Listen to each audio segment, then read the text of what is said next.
नमस्कार दोस्तों, मैं हूं विवेक कुमार सिंह और स्वागत है आप सभी का एक बार फिर से वीक टिप पर। दोस्तों, मैं अपने चैनल पर कई सारे स्कॉलरशिप के जो है वीडियोज में बना चुका हूं, चाहे वो गवर्नमेंट स्कॉलरशिप हो, चाहे प्राइवेट स्कॉलरशिप हो, चाहे वो किसी फाउंडेशन की स्कॉलरशिप हो या फिर इंस्टीट्यूशन लेवल स्कॉलरशिप। आपको वीडियोज जो है कि मेरे चैनल पर मिल जाएंगी। उसी कड़ी में दोस्तों मैं ये वीडियो बना रहा हूँ।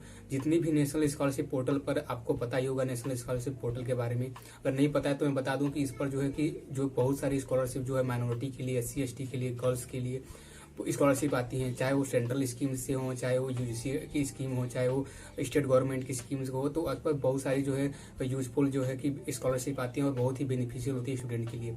तो दोस्तों मैं एक जो है कि लिस्ट बना रहा हूँ, जो नेशनल स्कॉलरशिप पोर्टल पर जितनी भी स्कॉलरशिप है उनके लिए सेपरेट उनका जो है एक एक वीडियो बना रहा हूँ हर स्कॉलरशिप के लिए, जिसमें मैं बताऊंगा कि उनका जो ऑब्जेक्टिव क्या है, उनका स्कोप क्या है, उसमें आपको कितने अमाउंट मिल सकते हैं, आपको जो एलिजिबिलिटी क्राइटेरिया क्या है, पेरेंट्स का कितना इनकम होना चाहिए, आपको सर्टिफिकेट कौन सा देना है, आपको जो किस तरीके से फॉर्म फिल करना है, और सबसे जरूरी चीज़ कि आपको क्या नहीं करना है जिससे आपका फॉर्म रिजेक्ट हो या फिर आपका जो है कि बीच में आपकी स्कॉलरशिप रुक जाए या फिर मतलब आपको कोई आपके फ्रॉड केस आपके पास न हो। ऐसी चीज़ें जो आपको नहीं करनी है, तो मैं पूरी डिटेल में और पूरा लिस्ट में तैयार करने वाला हूँ नेशनल स्कॉलरशिप पोर्टल में। जितनी भी स्कॉलरशिप, चाहे वो गर्ल्स के लिए हो, SC ST के लिए हो, माइनॉरिटी के लिए हो, OBC के लिए हो, पूरी स्कॉलरशिप आपको यहाँ पर जो है कि मिल जाएगी। हर स्कॉलरशिप के लिए एक वीडियो में तैयार करूंगा और पूरी अच्छे से पूरी डिटेल में बात करूंगा। तो चलिए शुरू करते हैं एक स्कॉलरशिप के साथ। दोस्तों, इस स्कॉलरशिप का नाम Pragati scholarship scheme for girls student है।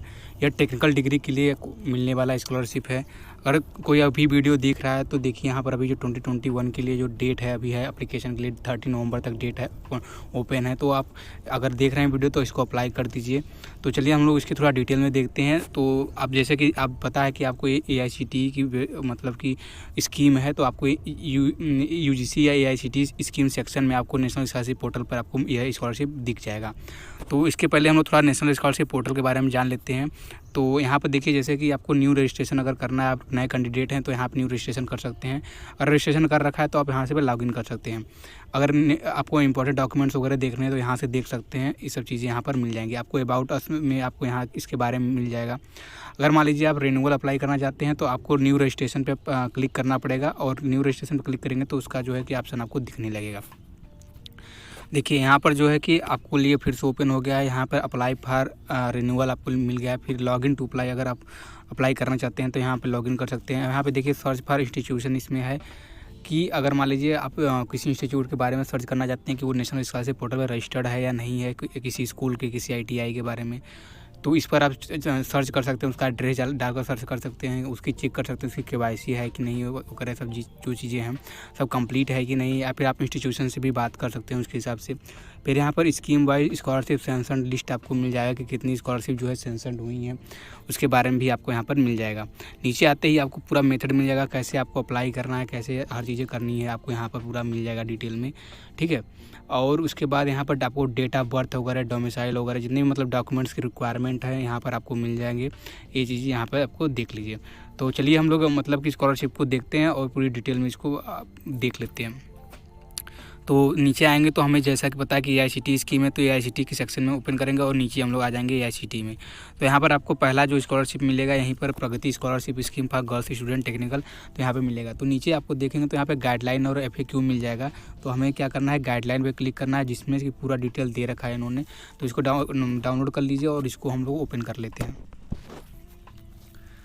देखिए यहाँ पर जब ओपन करेंगे तो कुछ इस तरीके से इनका हेडलाइन मिलेगा, guideline for the AICTE Pragati scholarship scheme for girls student degree. ये डिग्री इसलिए लिख रखा है कि ये डिप्लोमा के लिए भी मिलता है, तो डिप्लोमा के लिए हम अगली वीडियो में देखेंगे। फिलहाल हम लोग देख लेते हैं डिग्री के लिए। तो यहाँ पर देखिए इनका ऑब्जेक्टिव और स्कीम क्या होने वाला है। तो ऑब्जेक्टिव यही है कि जो गर्ल्स हैं उनको टेक्निकल स्टडीज़ में आगे बढ़ाया जाए, उनको प्रमोट किया जाए, उनकी फाइनेंशियल जो उनके पेरेंट्स उनको सपोर्ट किया जाए, ताकि वो गर्ल्स एजुकेशन को मतलब बढ़ावा दे सकें, ताकि वो जो गर्ल्स हैं वो टेक्निकल एजुकेशन में जो है आगे बढ़ें। तो इसके लिए इन्होंने मतलब कि रख रखा है। तो ये आप देख लीजिएगा, इसको पूरा अच्छे से पढ़ लीजिएगा, ठीक है। अब यहाँ पर टेक्निकल डिग्री के बारे में मैं बता दूँ तो जैसे मान लीजिए आपने BTech कर रखा है, तो BTech में एडमिशन लेने वाले यहाँ पे ले रखा है तो आपको ये मिलने वाला है। The girls candidate should be admitted to first year of degree level courses, ठीक है। तो डिग्री लेवल कोर्सेज में आपको टेक्निकल जैसे BArch वगैरह, मतलब जो भी टेक्निकल कोर्सेज हैं उसमें ही आपको लेना है। फिर उसके बाद अगर मान लीजिए आप सेकेंड ईयर में लेते हैं, लेटरल एंट्री के थ्रू लेते हैं, तब पर भी आपको ये स्कॉलरशिप मिलने वाली है।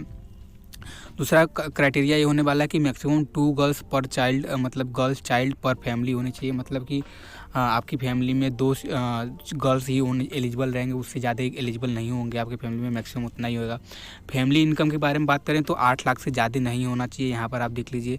और उसके लिए आपको एक वैलिड सर्टिफिकेट, इनकम सर्टिफिकेट जो है कि स्टेट या जो आपकी यूनियन टेरिटरी जो गवर्नमेंट है उसके द्वारा जो है कि आपको मतलब कि उस साइन होना चाहिए, हर चीज़ें होनी चाहिए, मतलब उसके द्वारा जारी किया रहना चाहिए, ठीक है। फिर अब देखिए नंबर ऑफ़ स्कॉलरशिप, तो नंबर ऑफ़ स्कॉलरशिप 5000 स्कॉलरशिप जो है बांटे जाते हैं इसके तहत।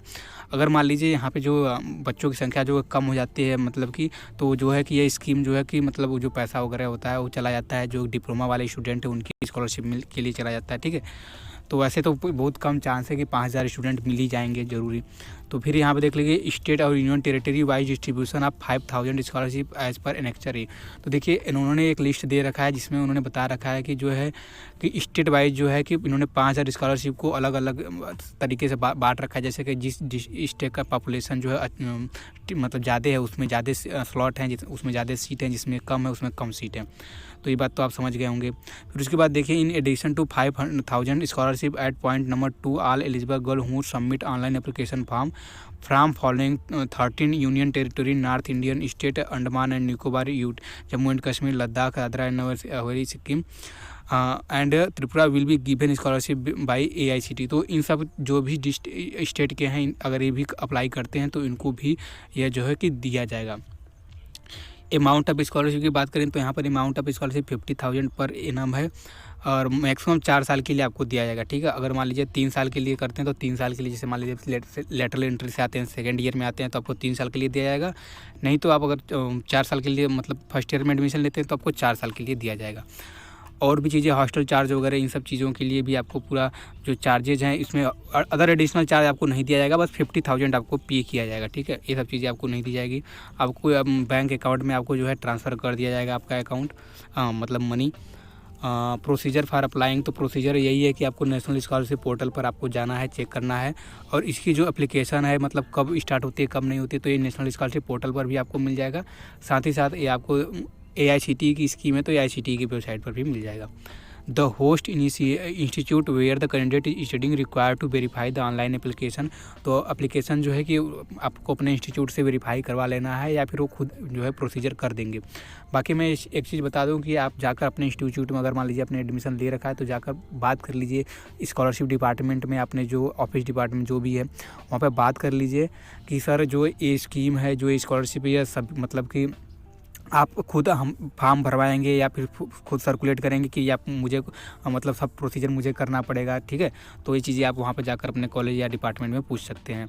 कभी कभी भी होता है कि जो कॉलेज होता है खुद मतलब कि अपने हिसाब से नोटिस निकालता है, सब बच्चों का अपने से फॉर्म भरवाता है, फिर अपने हिसाब से सब काम करवाते हैं। कभी कभी ऐसा होता है कि बच्चों को खुद से अपने काम करने पड़ते हैं, बस सिग्नेचर वगैरह इन सब के लिए आप इंस्टीट्यूट के पास जा सकते हैं, ठीक है। अब क्राइटेरिया ऑफ सिलेक्शन देखिए, यहाँ पे क्राइटेरिया ऑफ सिलेक्शन क्या है। The criteria selection of candidate will be carried out solely on the basis of merit of qualifying exam to the pursue the technical degree courses for any AICT approved institute. तो जैसे मान लीजिए आपने admission लिया है तो जो जिस बेस पे आपने एडमिशन लिया है, चाहे JEE मेंस की रैंकिंग लिया हो, चाहे लीट की रैंकिंग पे लिया हो, उसमें आपको जो है कि वो स्कॉलरशिप उसी के आधार पर क्राइटेरिया जो सिलेक्शन होने वाला है। अगर मान लीजिए आपने 12th के बेसिस पे है तो अगर फर्स्ट ईयर में एडमिशन लिया है तो आपको 12th के बेसिस पर भी आपको यहाँ पे कर दिया जा सकता है, JEE मेंस भी किया जा सकता है। फिर state and union territory wise merit list will be prepared as per the number of scholarships allotted in the point number 3। तो इस तरीके जो लिस्ट वगैरह हैं तो यहाँ पर जो स्टेट में जितनी भी चीज़ें मतलब सीट स्लॉट जो अवेलेबल है उसी के हिसाब से यहाँ पर दिया जाएगा। जैसे मान लीजिए हर चीज़ें जो है बराबर आ गई, रैंक बराबर, अगर नंबर बराबर, हर चीज़ें बराबर हो गई तो कहाँ से वहाँ पर टाई होने पर तो यहाँ पर परसेंटेज ऑफ मार्क्स 10th का भी आपको जो है कि कंसीडर किया जा सकता है, आपका एज भी जो है कंसीडर किया जा सकता है। अब उसके बाद आता है रिजर्वेशन। रिजर्वेशन में देखिए यहाँ पर तो रिजर्वेशन में आपको मिलेगा as per government of India if there is any vacant seat in any reserve category SC ST OBC then the same will be transfer to the general. तो अगर मान लीजिए सीट जो है खाली रहता है SC ST OBC के जो है तो जनरल कैटेगरी के बच्चों को मिल जाएगा, ठीक है। तो अब आते हैं हम लोग नीचे स्टूडेंट अच्छा मान लीजिए रिन्यूअल के लिए क्या करना पड़ता है। रिन्यूअल के लिए तो मैंने वहाँ पे ऑप्शन आपको दिखाया कि रिन्यूअल का ऑप्शन यहाँ पर मिल जाएगा, ठीक है। अगर रिन्यूअल का दूसरा जो कैंसिलेशन का चांस होता है ये है कि अगर मान लीजिए आप दूसरे मतलब फर्स्ट ईयर में आपने एडमिशन ले लिया, आपको स्कॉलरशिप मिल गया, लेकिन आपको सेकेंड ईयर में स्कॉलरशिप चाहिए तो आपको पास होना पड़ेगा, फर्स्ट ईयर में अच्छे मार्क्स से पास होना पड़ेगा, कोई सब्जेक्ट में बैक नहीं लाना पड़ेगा, ठीक है। तो इस बात का ध्यान रखिएगा कि आपको स्कॉलरशिप तभी जो है कि आपको कंटिन्यू मिलने वाली है। टर्म एंड कंडीशन देख लीजिए आपको क्या है, कोई मतलब टर्म एंड कंडीशन में आपको इस बात को थोड़ा ध्यान देना है। The gap period between the year of passing and the qualifying examination the session not more than 2 year. तो देखिए अगर मान लीजिए आपने कोई एग्जाम दिया और एडमिशन लिया तो आपका जो ट्वेल्थ के मान लीजिए आपने ट्वेल्थ के बेस पर लिया है एडमिशन, तो 2 साल से ज़्यादा गैप नहीं होना चाहिए बीच में एडमिशन लेने के पहले। जैसे मान लीजिए आपने 2015 में अपनी क्या है 12th पास किया है और आपने एडमिशन लिया 2017 में, तो आपका 2 साल का गैप हो गया। लेकिन अगर मान लीजिए आप 2018 में एडमिशन लेते हैं तो 3 साल का गैप हो गया, तो अब तो आप एलिजिबल नहीं हो गए। Applicant will be invited once in a year through national scholarship e portal. तो यहाँ पर भी आपको पता है, तो पता ही है आपको। Student is reserve category also qualified for general category merit list. तो अगर मान लीजिए आप रिजर्व कैटेगरी के तो आप जनरल कैटेगरी में भी आप काउंट किया जा सकते हैं आपके रैंक के हिसाब से। इनकम्प्लीट एप्लीकेशन को रिजेक्ट कर दिया जाएगा। If scholarship candidate failed drop out is subsequent year she shall be not eligible for further. तो अगर मान लीजिए आपने ड्रॉप आउट कर लिया या फिर आप फेल्ड हो गए तब तो आपको स्कॉलरशिप नहीं मिलने वाली है, नॉर्मल सी बात है, ठीक है। अब grant of scholarship is subjected to the condition of the student does not receive any financial in shape of scholarship any emolument salary stipend. तो देखिए कई बहुत सारे बच्चों का क्वेश्चन ये होगा कि सर स्कॉलरशिप कई 2-3 स्कॉलरशिप के लिए मैं एलिजिबल हूँ, मैं अगर मान लीजिए सब मिल गया तो मैं मतलब सबको मैं ले लूँगा। देखिए आपको ऐसा नहीं है। अगर मान लीजिए आप स्कॉलरशिप के लिए एलिजिबल हो जाते हैं तो आप अप्लाई कर दीजिए, जो भी आपके लिए अच्छा रहेगा, जो भी आपके एलिजिबिलिटी के हिसाब से सही रहेगा, जिसका एलिजिबिलिटी थोड़ा कम रहेगा और जिसमें आपको फाइनेंशियल अच्छा सपोर्ट मिल रहा है तो उसको आप एक्सेप्ट कर लीजिए। बाकी को आप जो है कि डिपार्टमेंट से बात कर लीजिए या फिर इनको जो है कि रिजेक्ट कर दीजिए, ठीक है। इस तरीके की चीज़ें हैं। Scheme will be implemented and monitor by AICTE। तो भाई AICTE की स्कीम है तो वहाँ पर आपको होना ही होना है। For converting cumulating grade point CGPA to percentage multiply factor will be 9.5 to convert. यहाँ पे देखिए 9.5 रहेगा परसेंटेज को। जैसे मान लीजिए आपका CGPA आ गया है 8 पॉइंट कुछ आया है, ठीक है, तो उसको परसेंटेज में कन्वर्ट करने के लिए उसमें आपको 9.5 का मल्टीप्लाई करेंगे तो उसको परसेंटेज में आपको यहाँ पर कंसिडर कर लिया जाएगा।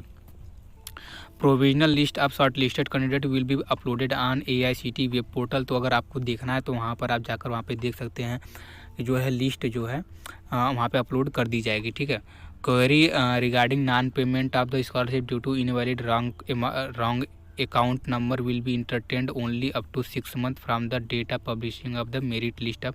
जैसे मान लीजिए आपने अकाउंट नंबर वगैरह गलत दे दिया तो आपको घबराने की कोई बात नहीं है, उसमें आपको जो है कि चांस दिया जाएगा, समय दिया जाएगा 6 महीने के लिए, ठीक है। अब यहाँ पर देखिए आपको जो एनेक्चर ये की बात कर रहे थे कि जितनी सीट्स अवेलेबल हैं स्टेट वाइज यहाँ पर आप देख सकते हैं।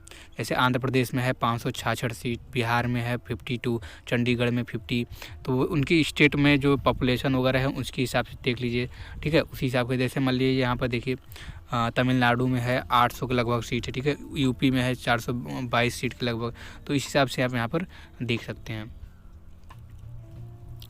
तो यहाँ पर इन स्टेट के बारे में बताया था, तो 13 स्टेट यहाँ पर भी आप इसको देख सकते हैं स्कॉलरशिप के अप्लाई कर। तो दोस्तों यह था स्कॉलरशिप जो है कि प्रगति स्कॉलरशिप टेक्निकल डिग्री के लिए। और भी मैं वीडियोज़ बना रहा हूँ और भी वीडियोज़ चैनल पर पड़े हुए हैं स्कॉलरशिप के बारे में, चाहे फाउंडेशन के लिए हो, चाहे किसी प्राइवेट स्कॉलरशिप हो, चाहे आपकी स्टेट लेवल की स्कॉलरशिप पड़ी हुई है स्कॉलरशिप।